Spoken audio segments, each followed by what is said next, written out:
Thanks for joining us. I'm Raymond Go, and this is Nightline. The top stories. Nation must come together to defeat COVID-19, says Prime Minister in Merdeka message. And KLCI closes at 4-month high, breaches 1,600 mark.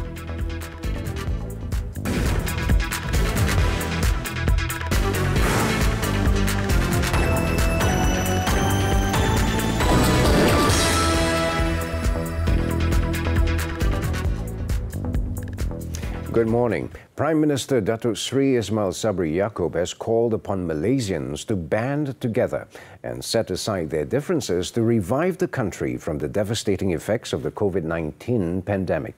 In his Merdeka address on Monday evening, the Prime Minister expressed hope that with national unity and cooperation, this would hopefully be the last year the country would celebrate Independence Day under the pandemic. The Borough MP said that the war against the pandemic will result in victory if all quarters cooperate based on data and facts. Sempena hari kemerdekaan ini, kita perlu terus berjuang memerangi pandemik COVID-19 sebagai musuh yang paling utama.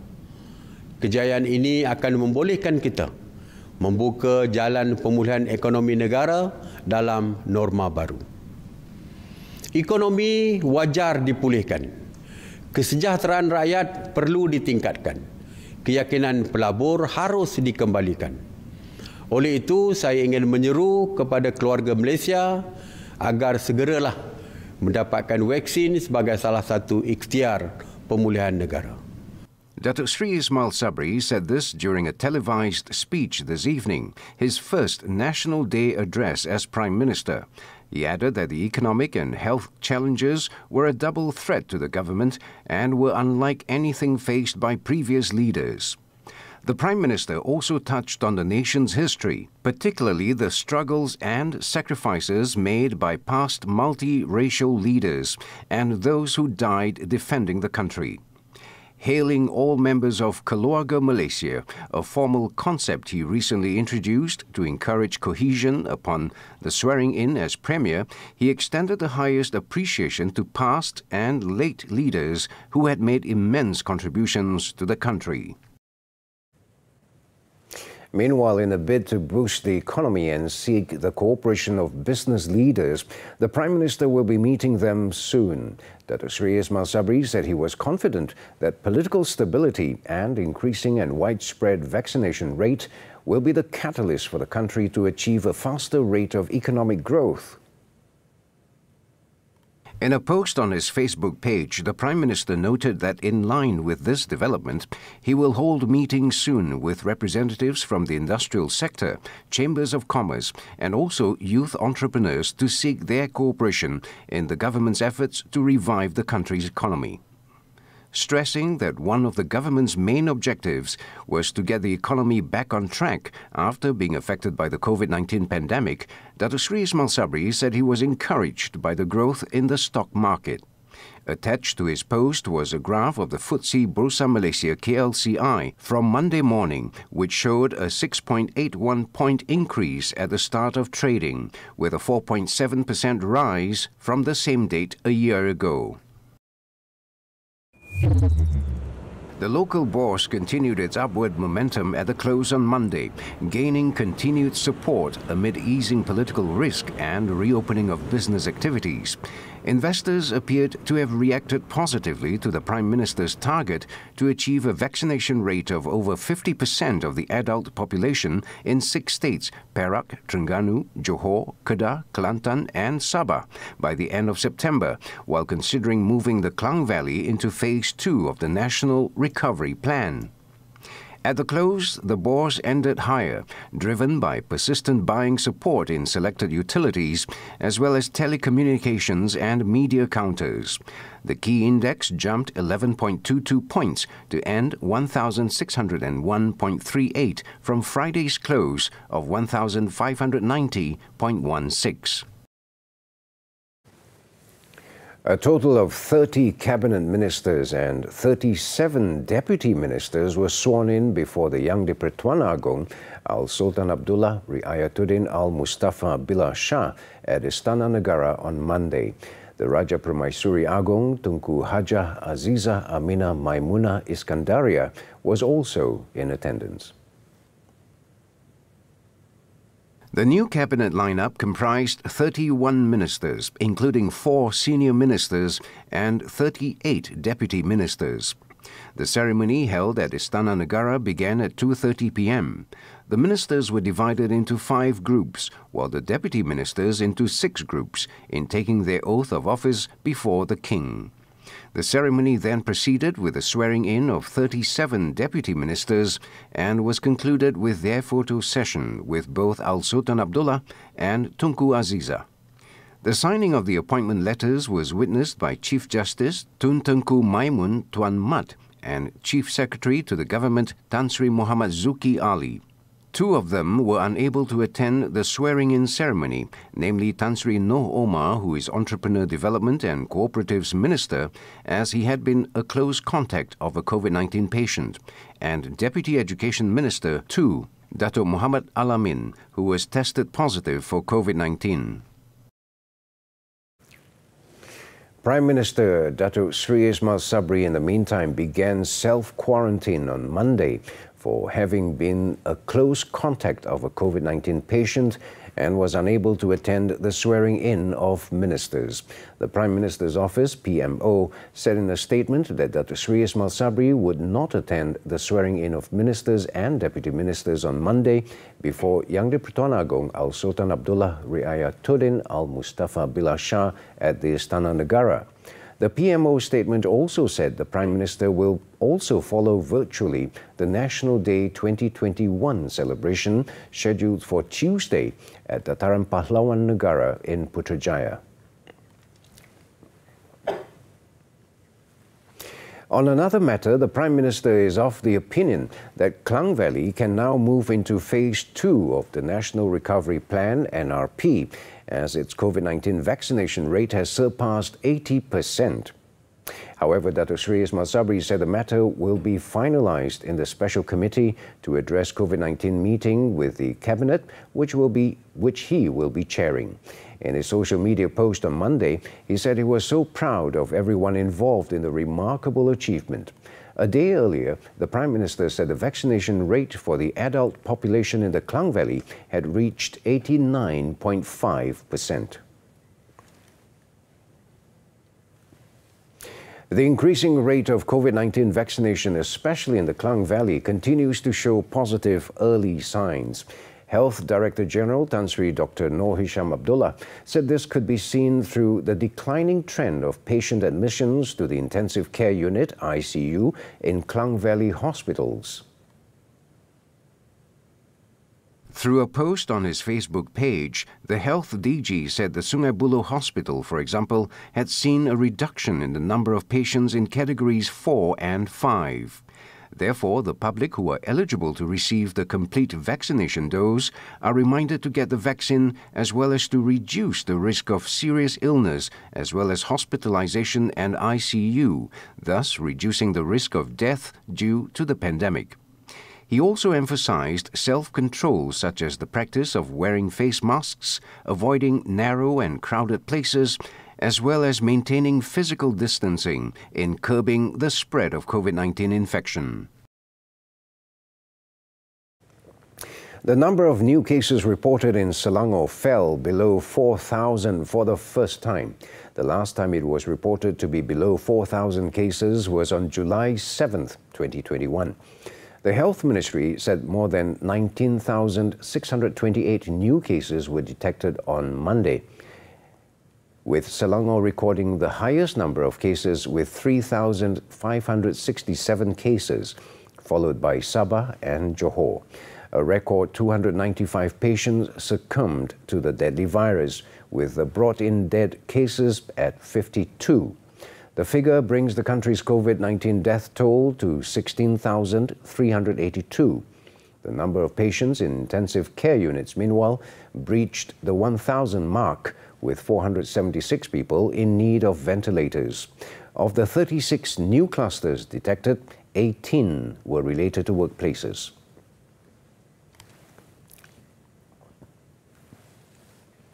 The Terengganu tourism sector will be officially opened on September 1st, but only individuals who are fully vaccinated will be able to enjoy the privilege. State Tourism, Culture and Digital Technology Committee Chairman Arifin Deraman said the opening of the tourism sector included popular island resorts such as Pulau Kapas in Marang, Pulau Redang in Kuala Nerus, Pulau Tenggol off Dungun and Tasik Kenyir located in Hulu Terengganu. Arifin said that the island resorts have been open to fully vaccinated individuals since early August, but more popular activities such as snorkeling and diving were still not allowed. As a result, many operators decided not to open shop. However, he said these activities will be allowed beginning September 1st. Among the SOP agreed upon is that only completely vaccinated domestic tourists are allowed, and premises owners must adhere to the public health protocol to prevent the transmission of the COVID-19 virus.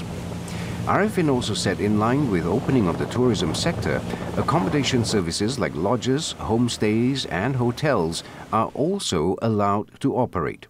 However, destinations such as zoos, museums, theme parks and art galleries are still not allowed to operate. Also, out of bounds is Pulau Perhentian, which will not be allowed to open on September 1st after positive COVID-19 cases were detected on the island. The new conditions set for the Malaysia My Second Home MM2H program are too restrictive. This is the view of the Sultan of Johor. Hence, Sultan Ibrahim Sultan Iskandar said the conditions need to be revised immediately.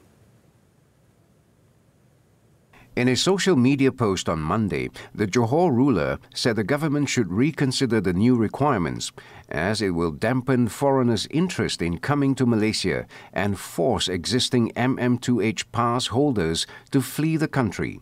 He warned that this means massive revenue loss for Malaysia. He went on to say that the review was supposed to make things better, but the new criteria are only going to drive investors and tourists away from Malaysia. Expressing disappointment, Sultan Ibrahim said this is very disappointing, especially for Johor, as the state has a long history with Singapore and her people. He stressed that the new requirements will turn them away from investing in Johor. The Johor ruler added that the government should revert to the program's old conditions, since it has a proven track record of promoting the country as a retirement destination. On August 11th, it was announced that the MM2H program has been reactivated, with several changes made to the policy. The government has also introduced 9 new conditions for those intending to apply for the program, including that participants must be in the country for at least 90 cumulative days in a year to ensure they truly contribute to the Malaysian economy.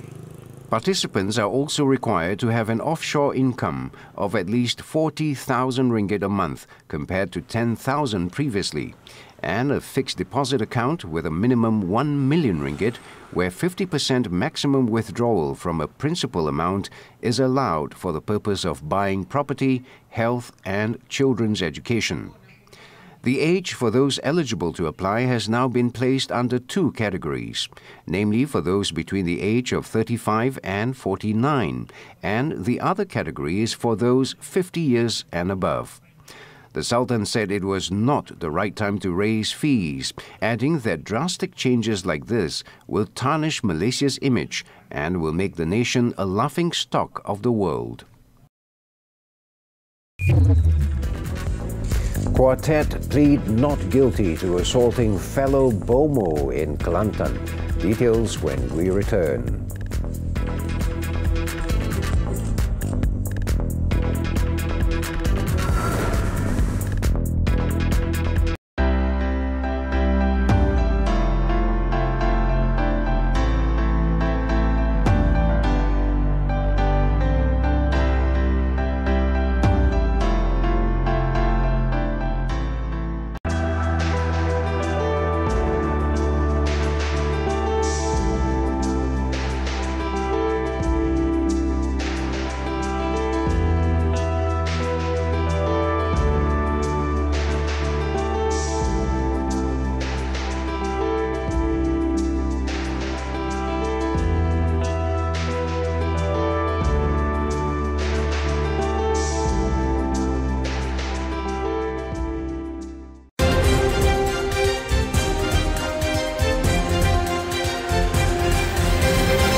Former Sabah Governor Tun Sakaran Dandai was laid to rest at the State Warriors Mausoleum in Kota at 11:50 a.m. on Monday. He breathed his last at the age of 91 at the Gleneagles Hospital in Kota Kinabalu at 5:30 a.m. on Monday. Tun Sakaran was admitted to the hospital due to COVID-19 infection on August 18th, before being warded in the intensive care unit over the past 5 days. The hearse carrying the remains of Tan Sri Sakaran arrived at the mausoleum at 11:16 a.m., accompanied by several hospital staff clad in personal protection equipment. Also present were Sabah Governor Tun Johor Mahiruddin, Chief Minister Dato' Hajiji Noor and former Chief Minister Dato' Sri Muhammad Shafi Abdal. Tun Sakaran was from Semporna, Sabah. He was the 8th Chief Minister of Sabah in 1994 before being appointed as the 8th Yang di-Pertua of Negeri Sabah from January 1st, 1995 to December 31st, 2002. The Kuala Lumpur High Court has set November 8th to decide on an application by the government to forfeit assets allegedly linked to the One Malaysia Development Berhad 1MDB scandal that was seized from former Prime Minister Datuk Sri Najib Razak, his wife Datin Sri Rosmah Mansor and 16 others. Judge Muhammad Zaini Mazlan set the date after Deputy Public Prosecutor Haris Ong Muhammad Jeffrey Ong informed the court that the prosecution would not be presenting an oral submission. Earlier, Haris Ong informed the court that the prosecution had filed the written submission. On May 8, 2019, the Attorney General's Chambers filed a notice of motion to forfeit hundreds of items allegedly linked to the 1MDB scandal seized from Datuk Sri Najib, Datin Sri Rosmah, their 3 children, as well as 13 individuals and companies. Among the items mentioned in the notice are handbags, shoes and watches of various brands, as well as cash in various currencies that were seized by the police on May 17, 2018 and June 11, 2018, as well as 27 Nissan vehicles that were seized on August 2, 2018 and a piece of land in Tanjung Bunga, Pulau Pinang. Also, money amounting to more than 18 million ringgit in several bank accounts that was frozen between August 16, 2018 and March 11, 2019. In Kelantan, 4 men who were recorded on video, which had gone viral on social media, assaulting a bomoh, were charged on Monday at the Kota Baru Magistrates Court with voluntarily causing hurt on the traditional healer. However, 33-year-old Muhammad Shamsul Izwan Midin, Idris Ishak, 42, Muhammad Firdaus Muhammad Adnan, 33, and Muhammad Eric Muhammad Ramli, 35, who are also traditional healers, all pleaded not guilty to the charge before Magistrate Muhammad Izzam Naim Cheani. They were charged with causing hurt to the 39-year-old Ahmad Sharil Arif Zainul at a homestay at about 4 p.m. last August. And if found guilty, they face an imprisonment of up to a year or maximum fine of 2,000 ringgit or both. They were allowed bail of 3,000 with 1 surety each.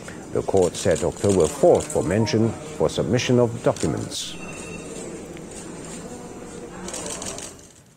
The authorities will do all they can to find a missing Malaysian Army paratrooper who fell into the Sungai Pahang near Cherno Pahang on Sunday. Senior Minister for Security Datuk Sri Syamuddin Tun Hussein said he hopes Lance Corporal Muhammad Azrin Muhammad Isa will be found safe.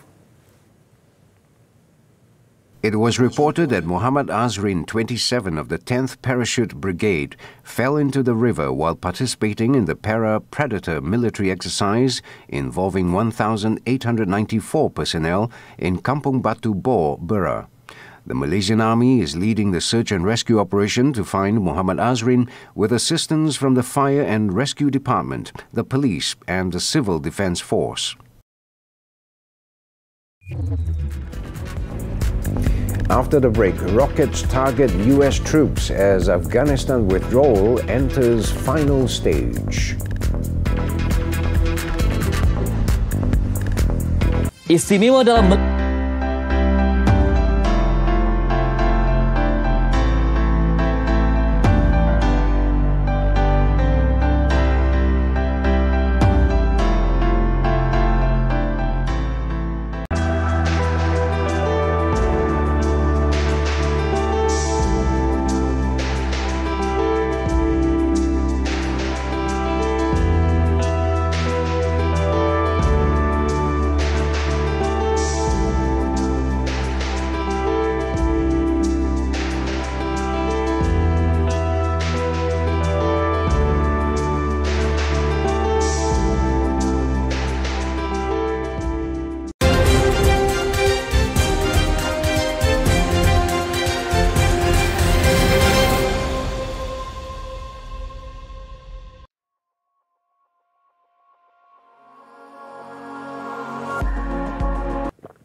Welcome back. U.S. anti-missile defenses intercepted as many as 5 rockets that were fired at Kabul's airport early on Monday morning as the United States rushed to complete its withdrawal from Afghanistan to end its longest war. Having evacuated about 114,400 people, including foreign nationals and at-risk Afghans, in an operation that began a day before Kabul fell to the Taliban on August 15th, U.S. and allied forces are set to complete their own withdrawal by Tuesday to meet a deadline agreed with the fighters.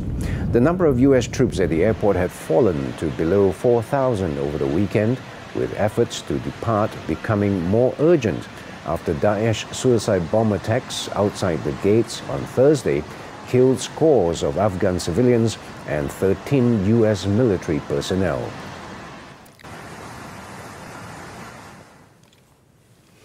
After slamming into Louisiana's coast as a Category 4 storm on Sunday, the National Hurricane Center has downgraded Hurricane Ida to a tropical storm on Monday. As it was downgraded to a tropical storm, its maximum winds dropped to 96 kilometers per hour and centered at southwest of Jackson, Mississippi. Despite the downgrade, the center warned that dangerous storm surge, damaging winds and flash flooding will continue over portions of southeastern Louisiana and southern Mississippi. Earlier, the hurricane brought 240 km per hour winds when it made landfall. The U.S. city of New Orleans has lost power, with only generators working as it batters Louisiana. Ida has been blamed for at least 1 death in Louisiana. U.S. President Joe Biden has declared a major disaster in the state, releasing extra funds for rescue and recovery efforts.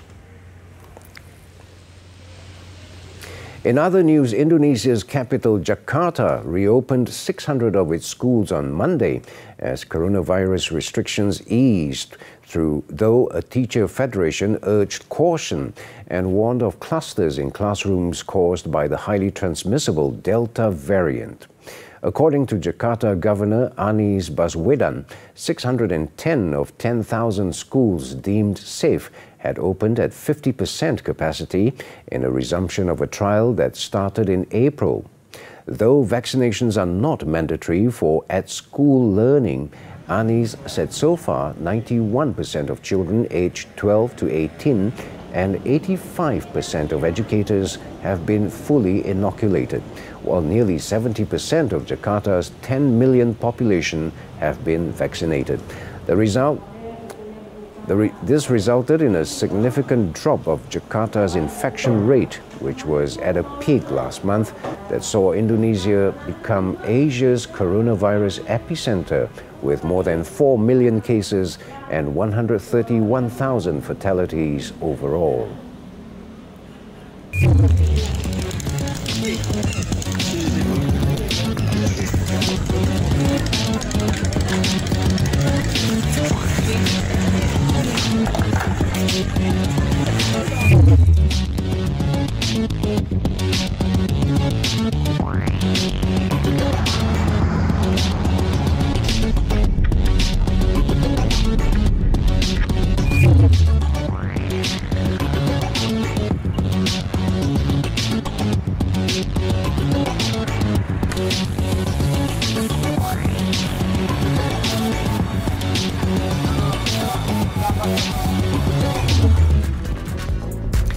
action from the Tokyo Paralympic Games. Sports is up next.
Sports national powerlifting athlete Chong Yi Kee bagged a second medal for Malaysia, a silver, in the men's 107-kilogram category on Monday.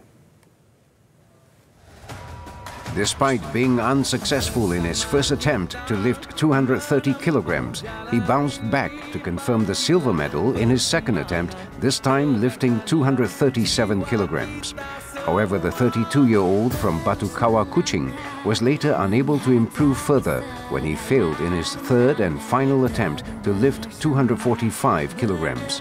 Mongolian Angkor Bayarin Sotmo Pilaji took the gold with a Paralympic record of 245 kilograms, while Saman Razi of Iran picked up the bronze with 231 kilograms. Prime Minister Datuk Sri Ismail Sabri Yaakob on Monday also congratulated Yi Kee for his success in garnering the silver medal. This is the second medal won by the national powerlifting camp after Boni Bunyao Gustin, who competed in the men's 72-kilogram category, made history by becoming the first athlete to win gold for the national contingent in the prestigious games last Saturday. Meanwhile, national boccia player Chew Wei Lun sailed into the quarter-finals after completing his Group B fixtures in style on Monday when he trounced Katerina Kurinova of the Czech Republic 11-0 in the mixed individual BC1 physical impairment category. The world number 11 was in sublime form at the Ariake Gymnastics Centre as he entered the group stage unbeaten. Wei Lun is set to take on world number 47 Qi Zhang of China in the last 8 on Tuesday.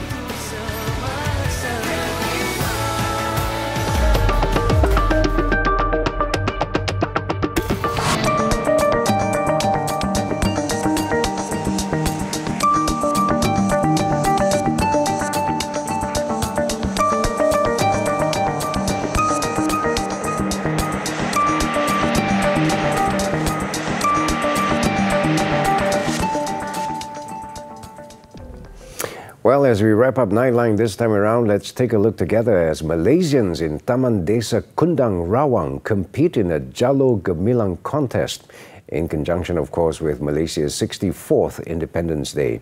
With that, I'm Raymond Goh. Thank you for watching, and on behalf of the Nightline team, we'd like to wish all of you Malaysians Selamat Hari Merdeka.